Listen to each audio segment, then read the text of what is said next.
Le plan, c'est de parler de choses, parler firewall, parler proxy. Donc en fait, on est vraiment dans la continuité de ce qu'on voyait sur DHCP et DNS. On est vraiment sur les premiers services de sécu et les premiers services de filtrage qu'on met en place dans le cadre d'une politique de sécu dans un réseau. Comme d'habitude, l'idée là, c'est vraiment garder une approche un peu théorique, un peu formelle, donc donner des définitions, clarifier, comprendre un peu les outils, et ensuite vous pousser à la mise en pratique, soit par vous-même, soit via des séries d'exercices.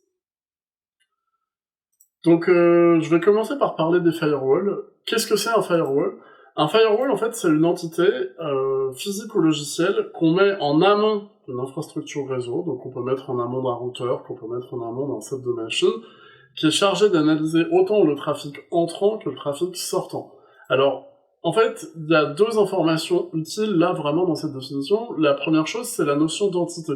Entité, c'est comprendre que ça peut être simplement un logiciel, par exemple Packet Filter, par exemple pfSense, etc. Mais ça peut aussi être un outil, donc vraiment une boîte, vraiment une black box avec une surcouche logicielle, qu'on décorrèle de tout le reste du réseau et qui a une existence physique propre.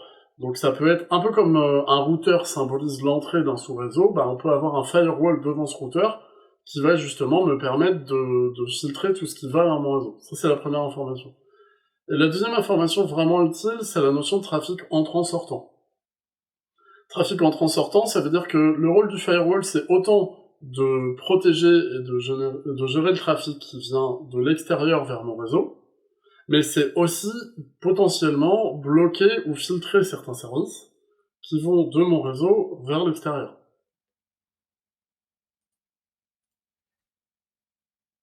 Globalement, quand on parle de firewall, on se focalise principalement sur deux types de firewall, soit les firewalls TCP/IP, soit les firewalls applicatifs. Et ce qu'on va venir voir, en fait, c'est que ce qu'on appelle les firewalls, enfin, que les proxys, en fait, c'est des cas particuliers de firewall. Les firewalls purs, qu'on appelle aussi les firewalls bruts, c'est tout ce qui est en firewall, c'est tout ce qui est couche 3 et 4, donc tout ce qui est transport et réseau. Donc, globalement, le rôle de base d'un firewall, donc on peut citer IPTable, on peut citer Packet Filter, pfSense, je le disais tout à l'heure, on peut citer NetFilter, etc., etc., etc. La moitié des outils qu'on filtre dans le nom, spoil, c'est les firewalls des proxys. Leur job, c'est de filtrer le trafic au niveau service, au niveau protocole et au niveau port. C'est-à-dire qu'un firewall, on va lui donner un set de ports, ou un set de protocoles, ou un set de type de trame, et à partir de là, on va lui dire, voilà, si tu détectes du HTTP, tu laisses passer, si tu détectes du mail, tu filtres, si tu détectes du SSH, tu filtres aussi, etc. C'est-à-dire qu'on va vraiment être au niveau détecter le type de trame et leur usage, et à partir de la détection de ce type de trame, déterminer qu'est-ce qu'on veut laisser passer et qu'est-ce qu'on veut filtrer. Là où le proxy, à l'inverse, on va beaucoup plus faire du filtrage de contenu. Alors, il y aura plusieurs cas et plusieurs types d'utilisation de proxy, on va y venir tout à l'heure, mais de base, le proxy, on va plus s'intéresser, par exemple, si je fais passer du trafic HTTP, qu'est-ce que je mets dans mon trafic HTTP, qu'est-ce que je filtre comme contenu, qu'est-ce que je filtre comme type de recherche, etc. Donc autrement dit, le proxy, on est vraiment sur des couches d'attraction au-dessus. Globalement, qu'est-ce qu'on peut typer, qu'est-ce qu'on peut filtrer avec un firewall? En fait, à peu près tout. On peut soit filtrer le trafic entrant, donc ça veut dire par exemple n'autoriser que le trafic de type SSH depuis certains serveurs autorisés, ou n'autoriser que le trafic de type mail depuis le serveur mail de l'entreprise, etc. De la même manière, on peut définir des séries de sorties spécifiques, ou disons, de sources vers lesquelles ce sont les seules sources identifiées vers lesquelles on aura besoin de communiquer. L'exemple typique, c'est j'ai un serveur à l'intérieur de mon entreprise, et je veux que ce serveur il ne soit accessible que via SSH depuis une machine d'administration spécifique. Le fait de pouvoir faire ce filtrage-là, ça va être avant tout l'utilisation d'un firewall. C'est un firewall qui veut dire la seule source de données de communication possible, c'est la machine d'administration, et les seuls protocoles autorisés, c'est SSH, je sais pas, FTP, etc., etc., etc.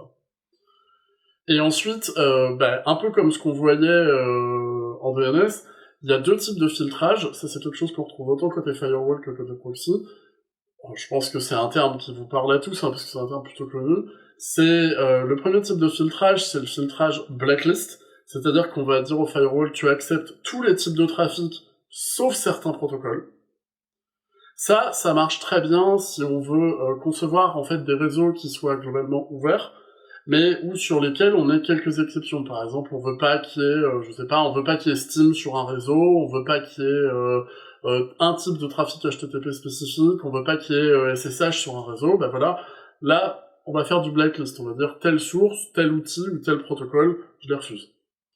À l'inverse, le filtrage en whitelist, c'est dire par défaut je bloque tout, et je n'autorise au coup par coup que certains types de protocoles. L'avantage du filtrage blacklist, c'est que ça permet de faire de la gestion d'exceptions spécifiques. L'inconvénient, c'est que potentiellement on peut réfléchir et trouver des solutions de contourner un filtrage blacklist et de tomber sur des protocoles ou sur des sources qui ne font pas partie des sources blacklistées.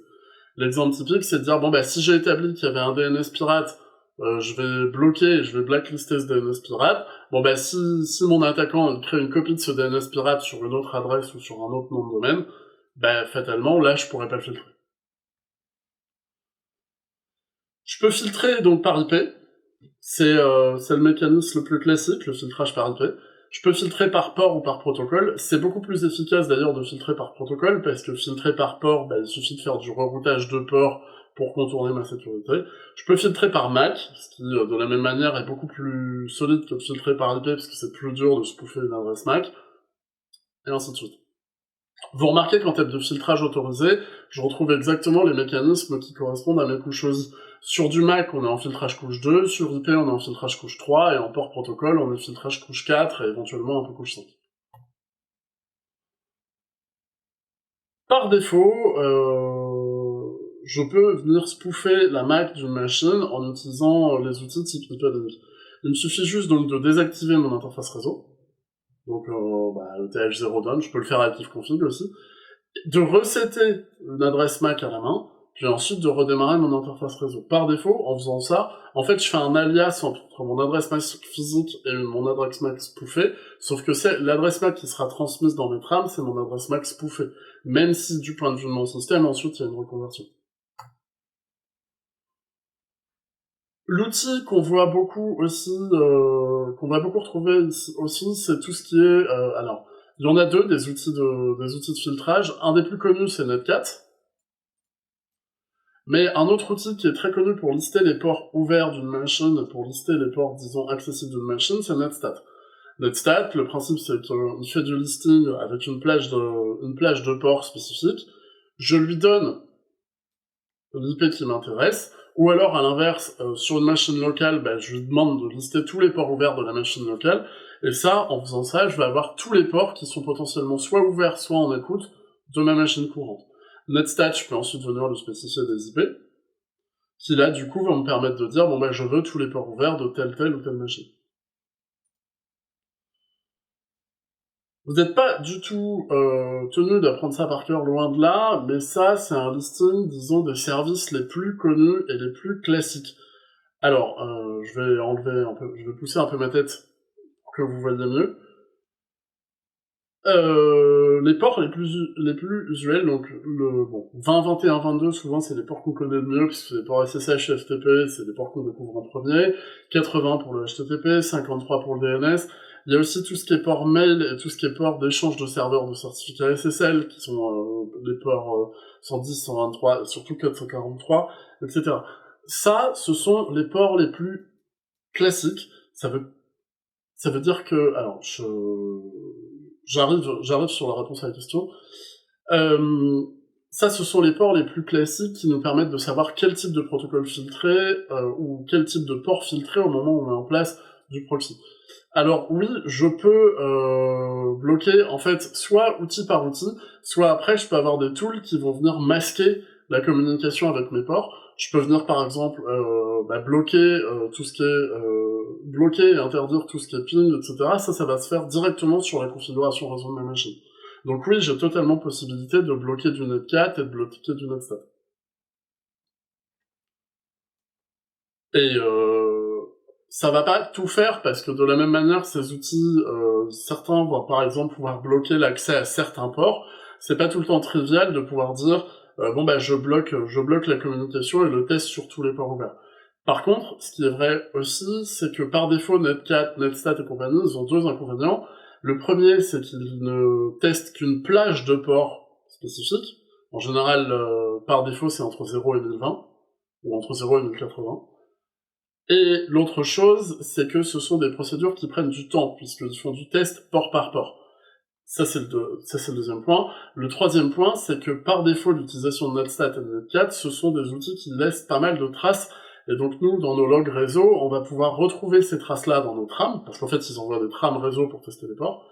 On va pouvoir retrouver ces traces-là dans nos trames, et donc, à partir de là, remonter à l'IP de l'attaquant, par exemple. Qu'est-ce que pfSense? C'est simple, c'est une surcouche logicielle pour faire du proxy et du firewall. Donc en fait, ça permet de faire beaucoup plus de choses, ça permet de faire du routage, ça permet de faire du filtrage, de la gestion d'accès, etc. Mais globalement, voilà, c'est un pare-feu logiciel. L'interface par défaut de pfSense, ça ressemble à ça. Donc ce qu'on voit, c'est que on va venir l'installer sur la machine ou sur l'outil qui nous sert de filtre. Et globalement, en fait, ça fonctionne sur un système de règles. Donc là, par exemple, j'ai toutes mes règles de filtrage par port et par IP, où je dis, voilà, là, je suis en train d'autoriser spécifiquement la communication entre donc mon IP local, donc tout ce qui est derrière mon firewall, et une IP de destination. Je ne l'autorise que sur deux types de ports, qui sont HTTP et HTTPS, et ensuite, j'autorise via du WAN, pareil, la communication sur un troisième port spécifique. Et là, ce que je suis en train de faire, c'est de mettre en place un listing de règles, qui sont les règles que mon pare-feu va venir autoriser, donc, et valider, et donc laisser passer. Je peux ensuite venir évidemment combiner et jouer avec ces règles-là, en disant, je peux en activer certaines, en désactiver d'autres, autoriser certaines règles sur de l'IPv4, certaines règles sur de l'IPv6, et ainsi de suite. Par défaut, ce qu'on voit sur les types de filtrage, c'est que chaque règle de filtrage dépend de plusieurs informations. Le protocole, donc là, par exemple, le protocole, ici j'ai tout ce qui est TCP, ici c'est du protocole générique, c'est tout ce qui est en IPv4, tout ce qui est en IPv6. La source, ça peut être une IP spécifique, par exemple, je ne veux pas que la machine de mon administrateur communique avec Internet. Filtrer un certain type de port, filtrer un certain type de source. Là, par exemple, ce que je dis, c'est je filtre tout ce qui vient de mon réseau local vers l'extérieur. J'ai pas d'IP de destination spécifique, c'est toutes les IP. Mon port de destination, est-ce que je filtre ce qui passe par une gateway spécifique? Les gateways, ça va notamment me servir pour différencier mes interfaces. Par exemple, si j'ai une machine qui est connectée en Ethernet et en Wi-Fi sur le même routeur, ça va me permettre de pas faire de contournement, donc de faire passer le trafic interdit par Wi-Fi parce qu'il est bloqué en Ethernet, par exemple. Et ainsi de suite. Donc, est-ce que je mets en attente les paquets? Est-ce que je les postpone? Etc., etc., etc. Ça, ce sont toutes les propriétés de base de description de mes règles. Voilà globalement le mécanisme de base de fonctionnement d'un proxy. Ce qui marche assez bien, c'est de mettre en place une VM sur la machine, donc en fait mettre en place un micro-réseau local, et dans une VM spécifique de s'installer un pfSense, et ensuite de venir tester ces règles-là, sachant que le gros intérêt de pfSense, il y en a plusieurs. Le premier, c'est que c'est un outil qui est gratuit et open source, donc ça veut dire que il est pas compliqué à se procurer. Et le deuxième, c'est un outil qui fonctionne en Arch Linux, mais surtout qui a une assez bonne et assez simple interface web. Donc globalement, c'est assez plug and play, et c'est pas très compliqué à prendre en main du point de vue interface. Ce qui est difficile, c'est de se définir sa politique de routage de manière rigoureuse, mais l'utilisation de l'outil en elle-même n'est pas bloquante. Voilà pour les aspects firewall. Donc voilà pour le premier point.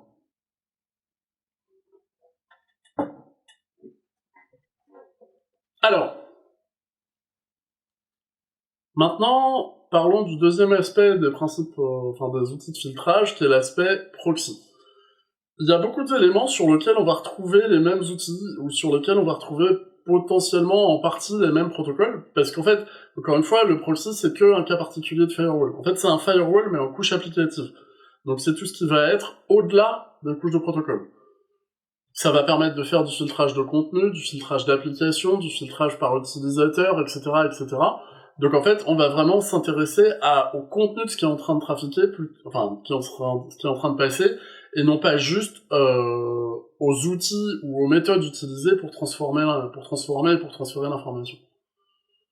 De la même manière que le firewall, le proxy, ça peut être un outil uniquement logiciel. Donc par exemple, vous l'installez sur une machine à travers laquelle transite votre réseau. Donc tout votre réseau LAN passe par cette machine et cette machine fait votre filtrage. Ça peut aussi être un outil dédié sur une machine physique à part. Souvent, quand on pense proxy, on pense proxy web et filtrage web, mais le proxy web, c'est vraiment une toute petite partie des outils de proxy en général. C'est juste que c'est l'outil le plus classique et le plus simple à mettre en place quand on veut faire du filtrage de contenu sur Internet, par exemple dans une entreprise. L'exemple typique, c'est voilà, je veux empêcher mes employés d'aller sur certains sites, ou je veux les empêcher d'utiliser certains types de jeux, etc., ou certains types de services au sens large du terme. Le proxy, c'est ce qui va me permettre de vraiment descendre dans le détail des trames, sans forcément avoir une complexité technique énorme. L'autre intérêt, c'est qu'il y a plein d'outils pour le faire, donc globalement, ça a un coût de maintenance assez faible. Et ça, c'est particulièrement confortable en administration système, parce que ça veut dire que j'ai pas besoin de m'arracher les cheveux et d'avoir forcément toute une équipe dédiée 24/24. Avec mon système de règles, j'ai juste besoin d'un peu de monitoring pour observer ce qui se passe. Alors, un proxy, ça sert à faire beaucoup plus que juste du filtrage web. Et ça sert à faire beaucoup plus que juste du filtrage. L'exemple typique, donc on le disait, voilà, je vous disais, c'est le tracking des paquets, mais un truc qui marche très très très très bien, c'est tout ce qui est cache proxy. Le cache proxy, c'est quoi? Alors, je vous trouve un schéma, rapidement pour vous expliquer. Hop.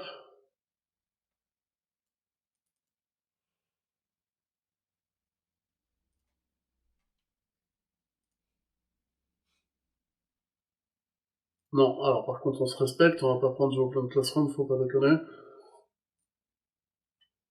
Voilà, l'exemple typique c'est ça. Donc hop. Là, j'ai ma machine qui est sur mon réseau local. Là, j'ai mon serveur distant, et là, j'ai mon serveur proxy intermédiaire. Encore une fois, couche logicielle ou couche physique. Le principe, c'est que au moment où je vais me connecter sur des sites distants, le proxy, il va garder en cache, donc il va garder en mémoire tout ou partie du contenu du site auquel je me connecte, et il va en créer un dump. Et ensuite, moi, quand je vais venir plus tard réinterroger ce site-là, mon proxy, il y a une partie des ressources qui ont été préchargées, il va vérifier que les ressources qu'il a sont les mêmes que celles qui sont sur le site distant, autrement dit que le site n'a pas évolué entre-temps, mais si c'est les mêmes ressources, il va pas recharger le contenu du site, il va directement m'envoyer ce que lui, il a gardé en cache. Notamment, tout ce qui est outils et ressources lourdes, donc les images, le son, les médias, les vidéos, etc., etc. Tout ça, il va me le garder. C'est typiquement ce qui se passe quand vous vous connectez à YouTube, que vous préchargez une vidéo. Alors, soit elle est stockée dans le cache de votre navigateur, ça c'est une possibilité, mais elle peut aussi être stockée dans le cache de votre proxy. Et l'intérêt de ça, c'est que en réseau interne, une fois que la vidéo elle est chargée, vous n'avez pas besoin de recontacter complètement le site distant pour récupérer le contenu. Donc ça sert aussi à ça sert à faire du proxy cache. L'intérêt du proxy, c'est que comme tout passe par lui, si votre réseau est bien conçu, ça veut dire aussi qu'on peut garder un historique et un login des connexions. L'exemple typique, c'est de dire, même si j'arrive pas à filtrer tout ce que font les employés au sein de mon réseau, ou tout ce que font mes étudiants au sein du réseau Wi-Fi machin, je peux garder un login de ce qui se passe pour des questions de tracking, pour des questions de monitoring, de debug, de maintenance, etc., etc. Le proxy aussi, l'avantage, c'est que il me protège. Pourquoi il me protège? Si je reprends le schéma que j'avais il y a 2 minutes, c'est que tout ce qui se passe en amont de mon proxy, enfin, tout ce qui est visible de l'extérieur de la part de n'importe quel service, ce n'est que l'adresse de mon proxy. Donc si je reprends mon schéma qui est là, ça veut dire quoi? Ça veut dire que du point de vue du serveur qui est ici, l'IP qu'il est en train de contacter, c'est pas l'IP de ma machine locale, c'est l'IP du proxy qui est là. Pareil, si j'ai un routeur ici, il n'est pas visible du serveur distant, il n'est visible que le serveur, tout ce qu'il voit, c'est le proxy. Donc le proxy me sert d'interface avec l'extérieur. Le gros intérêt de ça, c'est que du coup, moi, je peux avoir ma machine locale qui se connecte avec un proxy quelque part, et ensuite ce proxy qui me permet d'accéder à Internet. Ça, c'est typiquement ce qui se passe, entre autres quand on fait de la connexion à un VPN, ou quand on veut faire du reroutage IP. Si moi je me connecte depuis ma machine locale à un proxy qui est, j'en sais rien, au Liechtenstein, et qu'ensuite, à travers ce proxy-là, je me connecte à Internet, du point de vue Internet, ce qui est visible, c'est l'IP de mon proxy. Oui, indirectement, le proxy peut me servir de passerelle. Mais en fait, plus spécifiquement, il va se situer en amont de ma passerelle. C'est-à-dire que le proxy ne me sert pas de connexion Internet, par contre, il me sert d'interface. C'est pas lui qui va connecter tous les éléments de mon sous-réseau. Ça, c'est vraiment le rôle de ma passerelle. Par contre, c'est lui qui, une fois que j'ai ma passerelle qui connecte tout le monde en aval, va se mettre devant et va vraiment lui servir de façade. Donc oui, indirectement, le proxy, il est complémentaire à la passerelle. En fait, il ne peut pas remplacer une passerelle, mais il est complémentaire à la passerelle.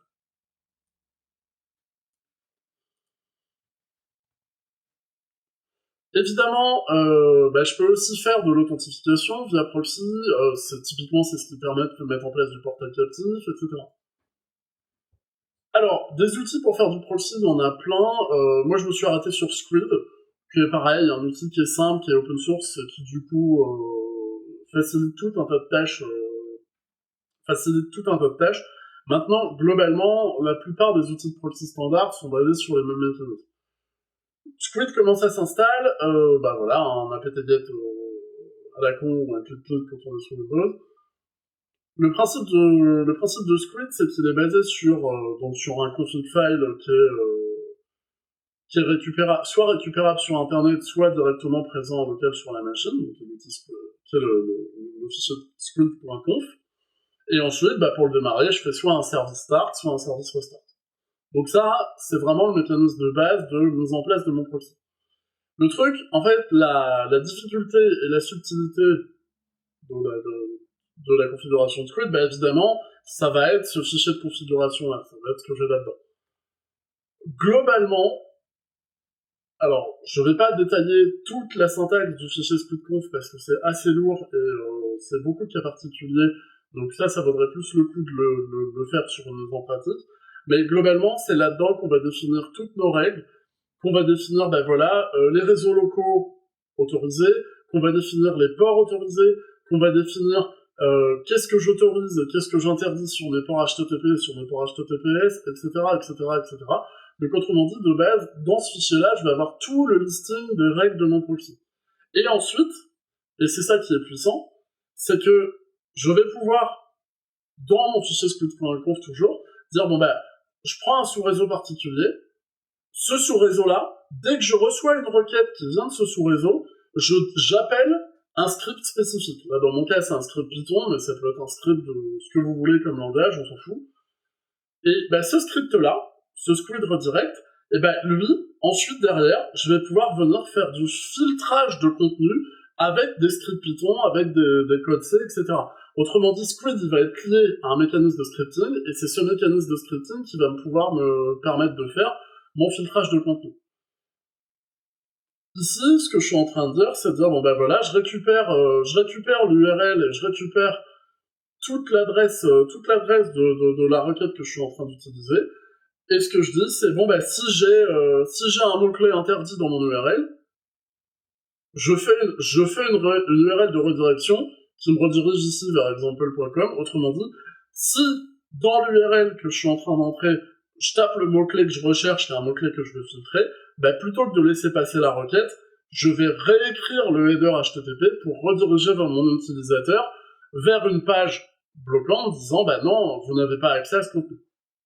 Évidemment, là, c'est basique, vous vous doutez bien que ensuite, comme c'est du mécanisme de scripting, je peux totalement élaborer à fond le type de contenu, le type de filtrage. Je peux faire du parsing en fonction des heures, en fonction du contenu de la requête, en fonction du contenu de la trame, etc., etc., etc. Ça, on apprendra aussi à le combiner avec une autre librairie qui est Scapy, sur laquelle on va beaucoup s'attarder dans des prochaines vidéos, et qui justement nous permettra, entre autres, d'avoir encore plus de détails sur ce qui se passe, éventuellement de générer des trames en plus, etc.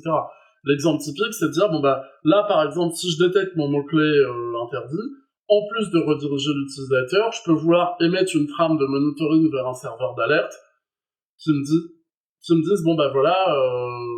j'ai tel ou tel élément bloquant.